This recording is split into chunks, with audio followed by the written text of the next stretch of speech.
Hey everybody, it's Rafi from Zurb, and in this video we're going over the drop-down menu. So if you need a refresher on the menu component, we have another video for that.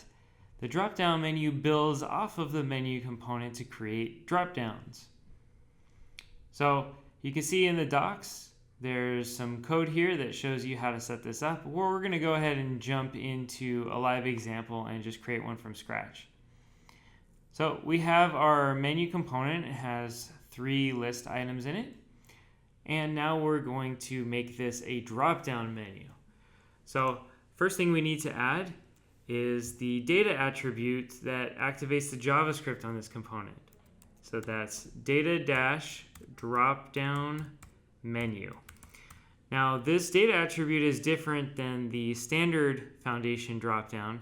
And the reason it's different is because this one is tailored specifically for menus and navigation.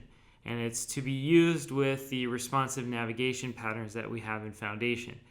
So there is a generic dropdown that you could check out in a different video for generic content. This one's specifically for menus.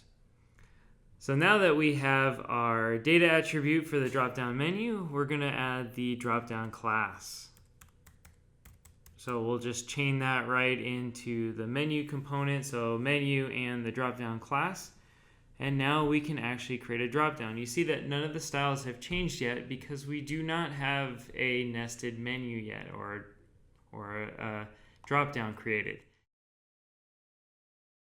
So inside the list item, right after the anchor tag, we'll add a UL with a class of menu.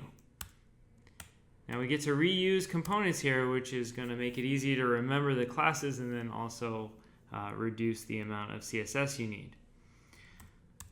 So we're going to add our list items and our anchors, and we're just going to call this a link for now.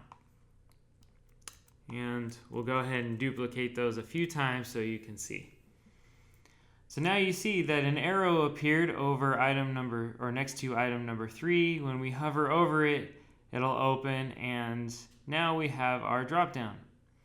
What's really nice about this too is you don't need any extra markup on the dropdowns themselves, and we can nest this infinitely, although after a while it would get absurd. And so we'll add another UL inside of the last item of this dropdown. So now you see that the arrow goes horizontally and then opens up a second level of dropdown. And you really don't want to go more than 3 levels deep, because once you do that, you might lose your user, or if you watch Inception, going 3 levels deep in a dream is really dangerous. So that's the dropdown component. There are lots and lots of options that you can add to this. So if we scroll down at the bottom, you have your variables, your SAS variables that you can use to change these in the settings file. And then there's also some JavaScript data attributes that you can add to change the behavior. So if you're not familiar with JavaScript data attributes, check out our video on that on the JavaScript page.